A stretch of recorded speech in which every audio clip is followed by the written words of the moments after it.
Hello बच्चों, let's see the question. So the question says, which of the following events would occur in lac operon of E. coli when growth medium has high concentration of lactose? कि growth medium में आपने high concentration of lactose provide करवाया बेटा, तो कौन सी event होगी? बेटा पहले आपको ये समझना होगा कि जो lactose है वो क्या काम करता है.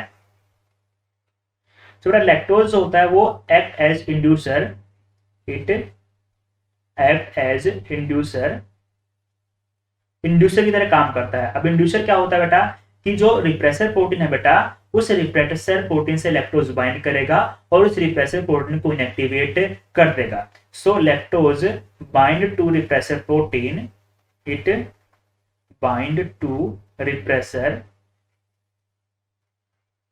प्रोटीन से बेटा क्या कर लेगा, ये बाइंड कर लेगा. जैसे बेटा ये रिप्रेसर प्रोटीन से बाइंड करेगा तो रिप्रेसर प्रोटीन क्या हो जाएगी, इनएक्टिवेट हो जाएगी. जैसे ही रिप्रेसर प्रोटीन इनएक्टिवेट होगी बेटा, तो जो आरएनए पॉलीमरेज एंजाइम है वो बाइंड कर लेगा प्रमोटर साइड से जाकर के. बेटा जैसे ही रिप्रेसर प्रोटीन इनएक्टिवेट होगी, now enzyme RNA polymerase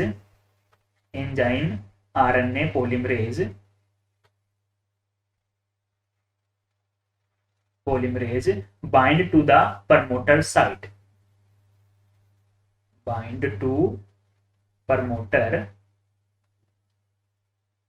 promoter side से आकर के बाइंड कर लेगा. और जैसे ही बेटा आरएनए पॉलीमरेज प्रमोटर साइड से बाइंड करेगा, now the transcription and translation of structural gene will start. अब आरएनए भी बनेगा उस जीन से और प्रोटीन का फॉर्मेशन भी किया जाएगा.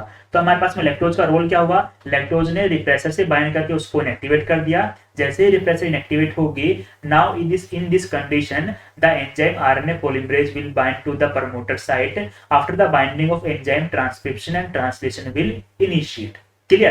So according to this, our correct answer will be option D, that is inducer molecule bind to the repressor protein. Clear? And RNA polymerase bind to the promoter sequence. Best of luck.